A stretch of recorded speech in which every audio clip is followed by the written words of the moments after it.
evening, everyone. My name is Maribel Ruz. I am here to report the assigned topic on me, which is operant conditioning.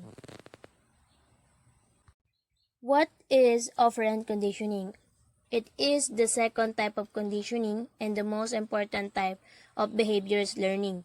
Then it is more flexible in its nature than classical conditioning and therefore seen as potentially more powerful, and involves reinforcing a behavior by rewarding it. So why operant conditioning is more powerful than classical conditioning? It is because we all know that classical conditioning involves associating an involuntary response and a stimulus, while operant conditioning is about associating voluntary behavior and a consequence. In an operant conditioning, the learner is also rewarded with incentives, while classical conditioning involves no such incentives, meaning to say, the desirable behavior of all learners are rewarded with different incentives if he or she continuously doing such behavior in operant conditioning. It can also work in a negative way, when an undesirable behavior can be discouraged by following it with punishment of some form. In some cases, simply not offering a respective reward for a particular behavior is a sufficient punishment. Halimbawa na lang sa loob ng tahanan. Inaway mo ang iyong nakababatang kapatid. Bilang parusa ng iyong mga magulang, ikaw ay grounded at hindi ka pwedeng maglaro ng mga laruan na meron ka sa loob ng bahay. Ito ay example ng negative punishment. While positive punishment, ang halimbawa naman ito is na kapag ka nakagawa ka ng maling bagay, ay bibigyan ka ng another consequences dahil sa nagawa mong mali. Halimbawa na lang ito sa loob ng bahay mo, na bibigyan ka ng another gawaing bahay, dagdag sa list ng inyong mga ginagawang responsibilities dahil sa hindi mo pagtupad sa mga responsibilities mo sa loob ng bahay.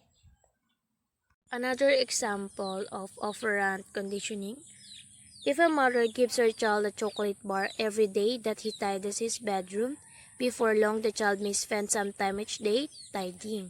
In this example, the tidying behavior increases because it is rewarded. This rewarding is known as reinforcement. It is likely that the tidying behavior would decrease or stop completely if the rewards were suspended. So, when we say reinforcement, it focuses on increasing a desired behavior, like what mother gives to her child. So, kapag pinagpatuloy ng nanay ang pagbibigay ng chocolate sa kanyang anak, nagiging mas determinado yung bata na palagian niyang linisin ang kanyang bedroom. Pero kapag hindi na pinagpatuloy ng nanay niya ang pagbibigay ng chocolate, maaaring tumigil yung behavior na ginagawa ng bata kasi nawala na rin yung rewards ng kanyang nanay. Later on, I will discuss deeply what is reinforcement, but from now on, let's talk about who is B.F. Skinner. Skinner is a psychologist working in America in the 1930s and most famous psychologist in the field of operant conditioning and probably the most famous behaviorist. He maintained that rewards and punishment control the majority of human behaviors and that the principles of operant conditioning can explain all human learning. The key aspects of operant conditioning are as follows in the next slide. So what is reinforcement?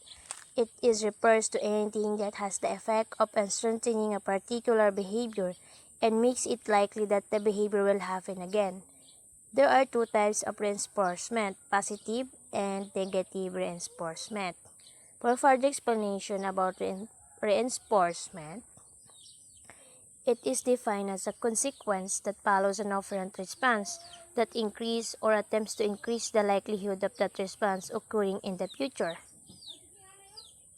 For example, in a classroom setting, the types of reinforcement might include giving praise, letting students out of unwanted work, providing token rewards, candy, or fun activities.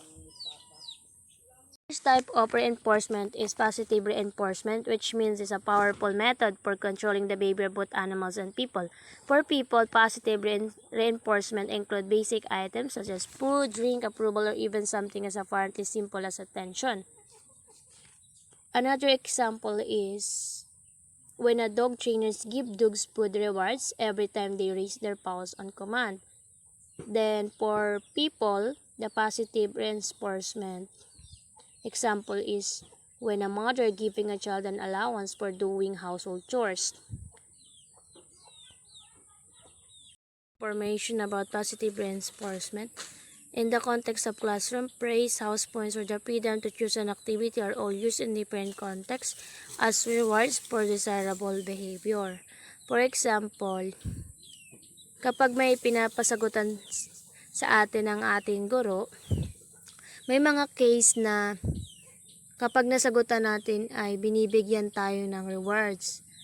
An example ng rewards na binibigay nila is candy, token, para magsimbolo na may nasagot tayo sa tanong nila.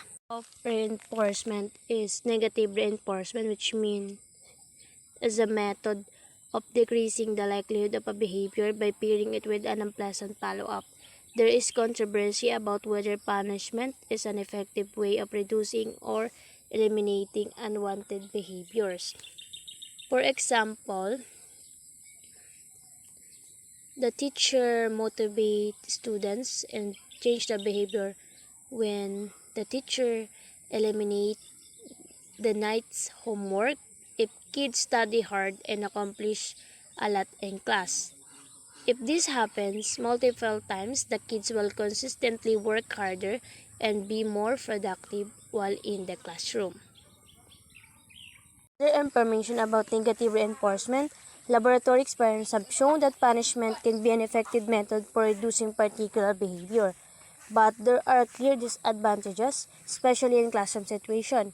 Anger, frustration, or aggression may follow punishment, or there may be other negative emotional responses. And now, let's talk about behaviorism and school learning. To apply models of behaviorism in the classroom, the nature of the reinforcement needs to be established. Rewards can be widely variable, and nature ticks and written comments in books, stars, thumbs, and stickers, more formal points or commendation, possibly leading to higher level rewards such as certificates, verbal and public praise, extra privileges, sweets. And now, let's talk about consideration for the use of rewards. First one, the rewards need to have value to the children. For example, katulad na nga lang ng mga elementary students, kapag ang estudyante ay binigyan mo ng reward na candy, syempre, may value sa kanila to kasi mga bata pa sila, bigyan mo lamang sila ng candy as their reward, masaya na sila doon. Second one, if rewards come unexpectedly, intrinsic motivation will remain high. So, isa pa to, kapag yung rewards ay hindi mo inaasahan, yung motivation ng isang estudyante mas nagiging mataas. Kasi hindi mo naman akalain na after mo magawa ang isang bagay, ay magkakaroon ka ng reward.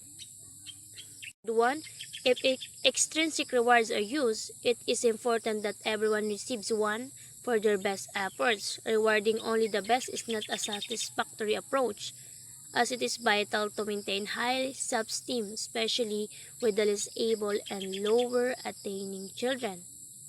Next, rewards can be used to invigorate or add fun to an activity. So, alam naman natin na kapag nagbibigay ang isang tao ng reward, syempre, ang layo nito is magpasaya, maging motivated ang mga estudyante o ang isang tao para gawin pa ang lahat ng efforts niya para mas maging maganda ang resulta ng kanyang ginagawang aksyon base sa sitwasyon na kinaroroonan niya. Problems and using rewards. First, rewards can be little or demean a learning experience. Rewards can engender feelings of unfairness or competition. Rewards can detract from the real issue involved in completing tasks. Then, rewards do not always lead to higher quality work. Last, rewards may isolate children who feel they have little chance of getting a reward. Kadalasan nangyayari ito sa loob ng silid-aralan. Kapag ang isang guro ay palaging gumagamit ng rewards, kadalasan nagkakaroon ng kompetisyon sa isa't isa ang mga estudyante. Dahil mas ginugusto nilang mas maging aktibo sa klase. Kasi until the end or sa bandang huli, kapag ginawa nila yon, makakakuha silang rewards galing sa kanilang guro. And then, sa rewards na ito, nagkakaroon din dito ng hindi mataas na quality na mayroon ang magagawa nilang mga proyekto o activity. Bakit? Dahil sa kamamadalian, kapag may points din ng pagiging mabilis sa paggawa, syempre kadalasan ang nagiging resulta ng gawa, mabilis mang natapos, ngunit hindi kagandahan ang ginawa. Isa pa dito, may mga estudyante na kapag alam nila na may rewards ang teacher nila, napifeel nila na parang sila ay hindi kabilang o hindi sila makakukuha ng reward kasi kadalasan may mga estudyante na tahimik lang, hindi sila mahilig makisalamuha sa mga ganung bagay, parang wala lang sa kanila yung mga rewards na yan. And then, pagka may rewards pa, minsan nagiging problema is unfair yung nagbibigay ng rewards kasi 'di ba rewards 'yon. So halimbawa ang rewards ng teacher o ng isang tao ay mga appliances or a bonus from manager. Syempre, halimbawa meron siyang kamag-anakan, syempre sa niya ba ipapabor yung bonus na 'yon? Syempre, minsan iniisip din nila yung family oriented sila kaya mas pipiliin nila yung kamag-anakan nila. So ito yung mga problema na ating nai-experience kapag gumagamit tayo ng rewards o ng isang tao na gumagamit ng rewards para mas maging produktibo o aktibo ang isang tao sa kanyang ginagawa. So, para sa aking katapusan, ito po ang summary ng aking topic. Behaviorist see learning as relatively permanent. Observable change and behaviors are a result of experience. This change is affected through a process of rewards and reinforcement, but has little regard initially for mental process or understanding. Then, the use of rewards in the form of team points or some like can be a great incentive to work hard and to behave well. Punishments such as loss of privileges or the withholding of rewards can be effective as well. Although it is widely recognized that a positive approach is preferable to an approach to behavior management predicated solely on punishment. So, ito na po ang katapusan ng aking report. Maraming salamat po sa inyong pakikinig at magandang gabi po ulit. Ang kasunod po na topic namin ay i-discuss naman po ni Sir Rick John Lester Pardilla.